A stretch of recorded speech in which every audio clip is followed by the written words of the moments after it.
ఒకరి మార్పుతో ఇద్దరి రాజకీయ భవిష్యత్తు మారనుందా? వైఎస్ జగన్ తీసుకున్న నిర్ణయం అందరినీ షాక్కు గురిచేసింది. ఒకరు సంబరాలు చేసుకునుంటే మరొకరు మాత్రం ఏం చేయాలో అని మీమాంసలో పడ్డారు. వైఎస్ జగన్ తీసుకున్న నిర్ణయం స్వయంకృత అపరాధమా లేక భవిష్యత్తును దృష్టిలో ఉంచుకుని ఈ నిర్ణయం తీసుకున్నారా? రానున్న రోజుల్లో ఇంకెన్ని మార్పులు చేయబోతున్నారు? What's the story.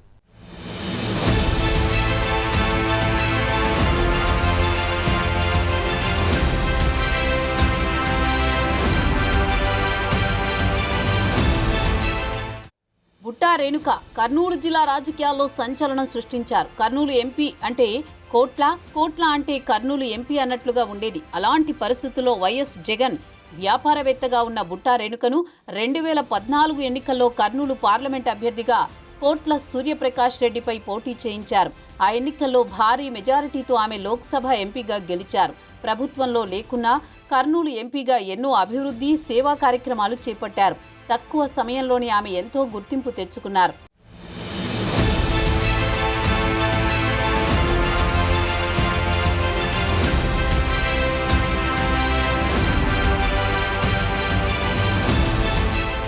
పరిస్థితుల ప్రభావంతో బుట్టా రేణుక టీడీపీలో చేరారు. 2019 ఎన్నికల సమయంలో మళ్లీ వైసీపీలో చేరారు. ఆ ఎన్నికల్లో వైసీపీ నుంచి ఎంపీగా పోటీ చేయాలని అనుకున్న వైఎస్ జగన్ పార్టీని వీడి తిరిగి పార్టీలో చేరిన వారికి సీట్లు కేటాయించలేదు.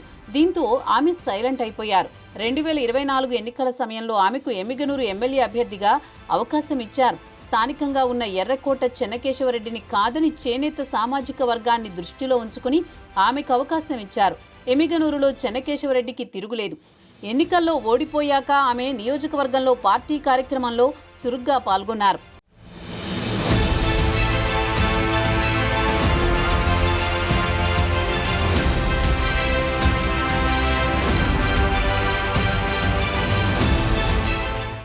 ఏడాదికి పైగా పార్టీ బలోపేతానికి కృషి చేశారు. బుట్టా రేణుక రాజకీయం చూసి సొంత పార్టీ నాయకులకి మింగుడు పడలేదు. ఎన్నికల సమయంలో కూడా ఆమెకు సొంత పార్టీ ముఖ్య నాయకులు సపోర్టుగా ఉన్నట్టు కనిపించి అవతల వాళ్లు తెర వెనుక మద్దతుగా నిలిచారు. ఎన్నికలు ముగిశాక పార్టీ పిలుపునిచ్చిన అన్ని కార్యక్రమాలను నిర్వహించి స్వయంగా పాల్గొనేవారు. మొత్తానికి బుట్టా రేణుక ఎమ్మిగనూరు నియోజకవర్గంలో పట్టు సాధించారు. ఈ క్రమంలో పార్టీ అధినేత వైఎస్ జగన్ తీసుకున్న నిర్ణయం బుట్టా రేణుక వర్గానికి మింగుడు పడడం లేదు. ఇక్కడే అసలు రాజకీయం జరిగింది.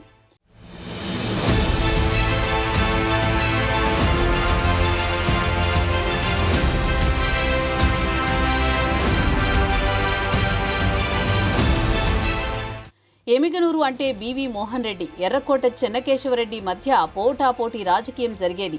బివి మోహన్ రెడ్డి మరణానంతరం ఆయన వారసుడు జయనాగేశ్వర్ రెడ్డి 2 సార్లు ఎమ్మెల్యేగా గెలిచారు. ఈ ఇద్దరి మధ్య పోటీ అనుకున్నారు. 2024 ఎన్నికల సమయంలో చెన్నకేశవరెడ్డి మొదట తన వారసుడైన జగన్మోహన్ రెడ్డికి టికెట్ ఇవ్వాలని కోరారు. అయితే వైఎస్ జగన్ వీరిని కాదని బుట్టా రేణుకకు అవకాశం ఇచ్చారు.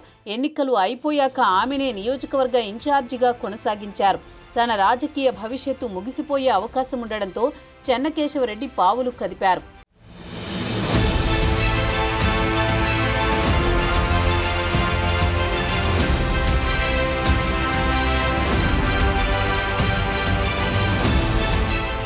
ఇక ఎర్రకోట చెన్నకేశవరెడ్డి తన మనవడైన రాజీవ్ రెడ్డికి నియోజకవర్గ ఇన్ఛార్జి బాధ్యతలు దక్కించుకున్నారు. దీంతో ఎమ్మిగనూరులో మళ్లీ కొత్త రాజకీయం మొదలైంది. ఇన్ఛార్జిగా ప్రకటిస్తారని ముందు రోజు నుంచి చెన్నకేశవరెడ్డి వర్గం నియోజకవర్గంలో సంబరాలు చేసుకున్నారు. ఇదిలా ఉండగా చెన్నకేశవరెడ్డి అల్లుడు ఎమ్మిగనూరు మండల కన్వీనర్ బసిరెడ్డి ఇన్ఛార్జి మార్పుపై అసంతృప్తి వ్యక్తం చేస్తూ తన ఇంట్లో పార్టీ నాయకులతో సమావేశమయ్యారు.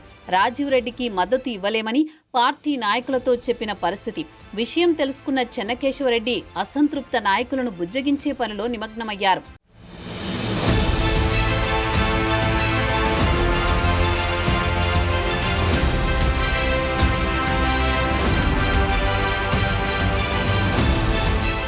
ఇదిలా ఉంటే బుట్టా రేణుకను కర్నూలు పార్లమెంటు సమన్వయకర్తగా నియమించారు. ఈ పరిణామాలపై చెన్నకేశవరెడ్డి వర్గం సంతోషంగా ఉంటే బుట్టా రేణుక వరకు మాత్రం ఇప్పటి వరకు నోరు మెదపలేదు.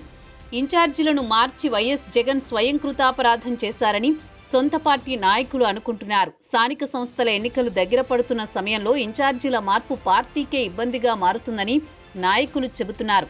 మరి వైఎస్ జగన్ తీసుకున్న నిర్ణయం కలిసి వస్తుందో లేదో చూడాలి.